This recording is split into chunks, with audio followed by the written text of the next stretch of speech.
জিল Bangla sugar mills limited, যেটা হচ্ছে 1958 সালে প্রতিষ্ঠিত হয়। তৎকালীন হচ্ছে নিউজিল্যান্ড সরকার এবং হচ্ছে পাকিস্তান সরকার, দুই সরকার মিলে এই সুগার মিলটি স্থাপন করে। দ্যাটস ওয়াই নাম হচ্ছে জিল পাক সুগার মিল, এবং পরবর্তীতে এটা জিল বাংলা সুগার মিল হয়। আজকে আমরা যেহেতু সিজন চলছে, আমরা চলুন উৎপাদনের পুরো প্রক্রিয়া দেখবো এবং কীভাবে আখ থেকে চিনি উৎপন্ন হয় পুরো প্রক্রিয়াটা আমরা দেখব। চলুন।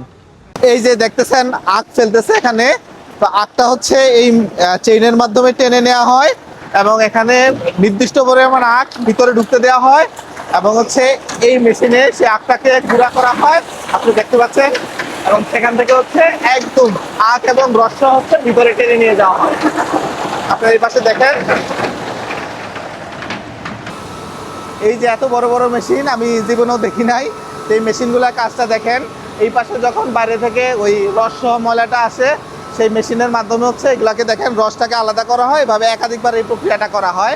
তো পরবর্তীতে রসটাকে আলাদা করা হয় এবং ময়লাটাকে হচ্ছে বাইরে, এটাকে ভ্যাগাস বলা হয় লোকাল ভাষায়, আমরা বাইরে ওটাকে পাঠিয়ে দিই। তো তারপরে রসটাকে কি করা হয় আমরা চলুন দেখে আসি।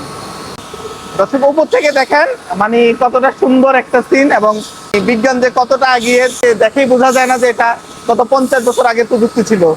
ছোটবেলায় আমরা একটা খেলা খেলতাম, সেটা হচ্ছে এই ময়লাটা হচ্ছে রস থেকে আলাদা করা হয়।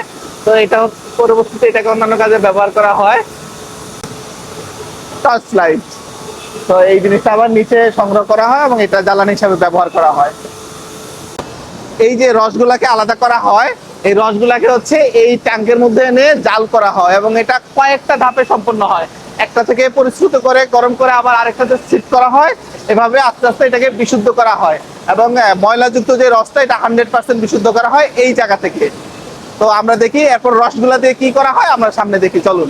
এই যে নিচে এই স্তরটা দেখছেন এবং বিশাল বিশাল ট্যাঙ্ক, এখানে হচ্ছে উত্তপ্ত যে রসটা আছে সেটাকে হচ্ছে গুড় বানানো হয় এবং এখানে ঠান্ডা করা হচ্ছে। আপনারা জানেন যে ঠান্ডা করলে এটা গাঢ় হয় এবং এটা গুড়ে রূপান্তরিত হয়। এরপরে গুড়টাকে হচ্ছে শীত করা হচ্ছে এই মেশিন গুলাতে, এবং এখানে কাজগুলা কি দেখি। গুড়গুলাকে প্রচুর তাপের মাধ্যমে এখানে ক্লাস্টার চিনি উৎপাদন করা হয় এবং এই চিনি কিন্তু খেতে খুবই সুস্বাদু এবং ক্লাস্টার চিনি কিন্তু বাজারে আলাদা পাওয়া যায়। তারপরে এই চিনিটাকে হচ্ছে ডান পাশে ফাইনালি ফিনিশিংয়ের জন্য পাঠিয়ে দেওয়া হয় এবং এখানে প্রয়োজনীয় কেমিক্যাল মিশিয়ে সাদা চিনিতে রূপান্তর করা হয়। আপনারা দেখেন কত দারুণ প্রযুক্তি বিজ্ঞানের।